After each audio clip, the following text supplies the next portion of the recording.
다시 그 최고위원 사퇴 카드를 꺼내들면서 한동훈을 압박해가지고 비대위를 가서 이 상황을 정리하겠다라고 할 가능성이 좀 있어 보여요. 근데 여기에 대해서 사람들은 분당 얘기도 좀 하는데 저는 분당은 될 것 같지 않아요. 왜냐하면 분당을 하려면 세가 그만큼 상대방의 세가 조금 강해야 되는데 지금 한동훈계 의원들이 분당해가지고 나가서 자기들한테 좋은 게 하나도 없거든요. 그러니까 분당은 안 하더라도 내부적으로는 계속 이 헤게모니 싸움을 할 것 같다, 당분간은. 자, 일단 이렇게 나옵니다. 자, 지금 탄핵이 이제 통과됐기 때문에 권성동은 거취를 이제 그 뭐 국회의원들에게 이름을 하겠다 나오고 있고, 장동혁은 최고위원 사퇴를 시사했다. 사퇴를 한다는 건 아니고 이제 네네. 시사를 했다는 건데, 그러면은 어떻습니까? 자, 냉정하게 봐서 한동훈 체제가 지금 무너질 가능성이 높다고 보십니까? 아니면 그냥 이 상태로 계속 갈 수밖에 없다고 근데 보십니까? 저는 안 무너질 수도 있다고 보는 게 안 무너질 수 있다고 보시죠. 왜냐하면 그 변수가 뭐냐면 명태균의 황금폰이 변수예요. 예. 사실은 명태균 씨가 민주당은 못 믿겠다 그래가지고 내가 핸드폰 3개와 USB를 줬다고 했는데요. 그 안에 들어있는 내용이 정말 어마어마하게 제가 많을 거로 제가 알고 있어요. 지금 추정하기 때문에. 네. 근데 저만 그렇게 생각하는 게 아니라 이제 저희 그 팀, 뭐 김태열 수장이라든가 이런 변호사들 전부 다 같은 마음을 가지고 있는데 이게 지금 분석이 안 됐고 까지지가 않았잖아요. 그리고 지금 지난주 금요일날 목요일날 이때에 넘겨졌을 뿐 아직까지는 이 베일에 벗겨져 있지 않기 때문에 이 분석이 끝나고 나면 그게 바로 한 달 안에 다 정리가 될 것 같아요. 왜냐하면 PC에서 나온 자료들이 있었기 때문에 그걸 맞춰보는 작업을 하면서 많이 축적해 놓은 게 있단 말이죠. 그러면 만약에 그 핸드폰에 나와 있는 그 방대한 자료들이 나온다고 하면 실질적으로 그건 누구를 겨냥하는 거냐? 윤석열 대통령과 김건희 씨를 겨냥하는 게 된단 말이에요. 윤석열 씨와. 그럼 그 윤 씨 부부들을 겨냥하는 것이 되면 현실적으로 아무리 친윤계가 대통령 부부를 살려야 된다라고 해도 현실적으로는 그렇게 살리기가 쉽지가 않고 친윤계라고 얘기되는 사람들 대부분이 또 여기에 연루되어 있을 가능성이 매우 크고 그래서 저는 시간이 지나면 오히려 이제부터는 탄핵이나 뭐 헌재 이런 얘기도 나오겠지만 명태균 씨의 핸드폰에 더 관심이 집중되면서 오히려 한동훈 대표는 사실 거기에서 제일 청정 지역이라고 지금 얘기되고 있거든요. 그렇기 때문에 오히려 한동훈 대표한테는 유리한 상황이 될 것 같다 이런 생각을 합니다. 자, 이제 뭐 그 정당에 몸을 좀 담았으니까 길지 않지만 지금 한동훈을 쫓아내고 새로운 지도 체제를 구축하자. 그런 두 가지 문제가 있습니다. 이제 쫓아낼 수 있느냐가 하나가 있고, 두 번째 새로운 지도 체제를 구축한다고 한들 지금 이 상황이 재탄생에 준하는 수준으로 변신을 할 수 있느냐, 이게 두 가지가 있는데 그게 가능할 것 같습니까? 제가 오늘 그 여의도를 다녀왔습니다만 거기에 이 국회 이쪽 골목에 그 탄핵 반대 집회를 하더라고요. 예. 탄핵 반대 집회가 굉장히 조그만하게 굉장히 초라하게 하고 있어서 거기를 사람들이 신기한 듯이 다 쳐다보고 있었어요. 그러니까 그 모습이 이 극우 세력들, 이 그 쿠데타를 옹호하는 이 세력들이 얼마나 그 협소한가, 이 사회 안에서의 지위가. 근데 저는 한동훈 그 대표가 이제 선택을 해야 되는 문제라고 생각을 합니다. 왜냐하면은 사실 이것은 두 번째 탄핵이지만 이건 어떤 그 박근혜 때와는 또 다른 차원의 문제거든요. 왜냐하면 박근혜의 탄핵은 어떤 뭐 주의의 뭐 그리고 어떤 비위 상황의 어떤 그런 부분에서의 그 국헌 뭐 문란까지라기보다는 어떤 탄핵의 과정이었다면 이것은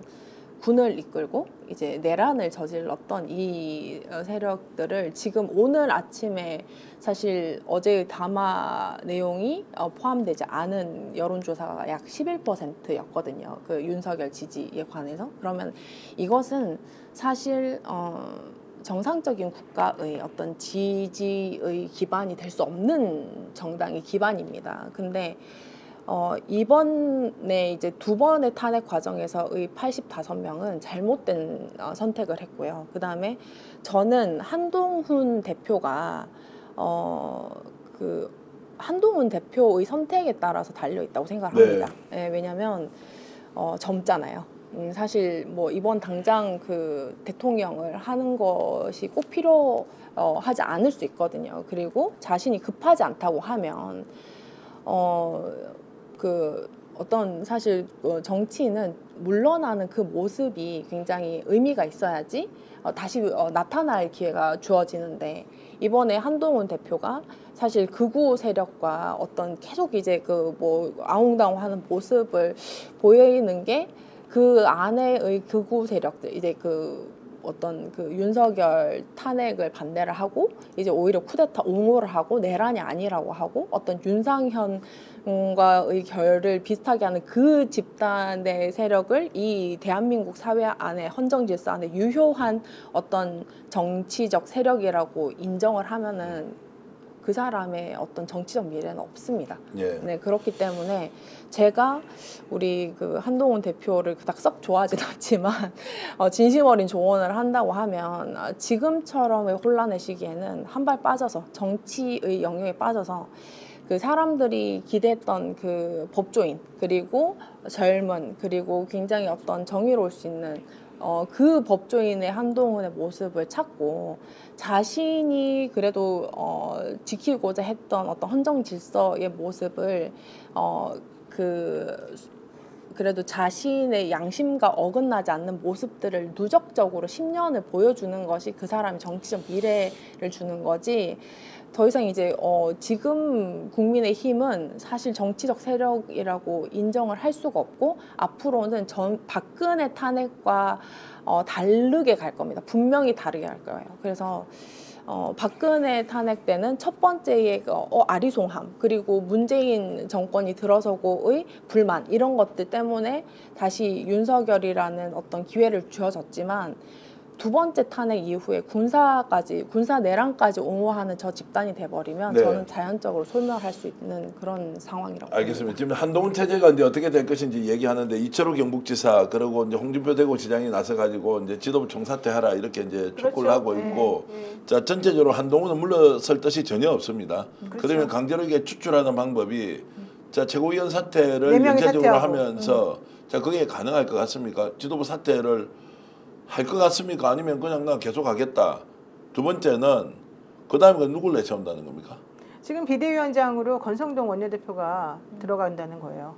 그리고 제가 보기에는 4명이 돼요. 내용이 된다. 예, 왜냐면 장동혁 예. 지금 아까 벌써 먼저 움직였죠. 그다음에 인요한. 인요한, 김재원, 예. 김민전 4명이잖아요. 예. 예. 뭐 청년 최고위원 있고 뭐 나머지 있어도 상관이 없는 게 지난번에 이준석 대표 축출할 때 그걸 바꿔버렸잖아요. 예. 그래서 제가 보기에는 저런 식으로 이제 홍준표 시장 등이 먼저 멍석을 깔아주고 여기에 대해서 나경원, 권성동 이런 분들이 나서가지고 자기 편들 다 이렇게 붐업시키고 이렇게 하면 얼마든지 가능한 얘기고요.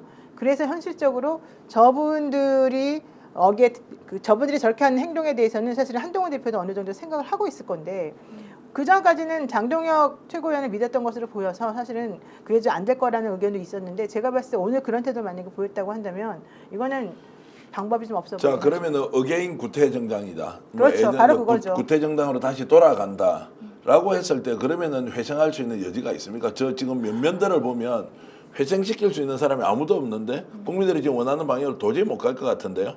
가능할까요? 그런데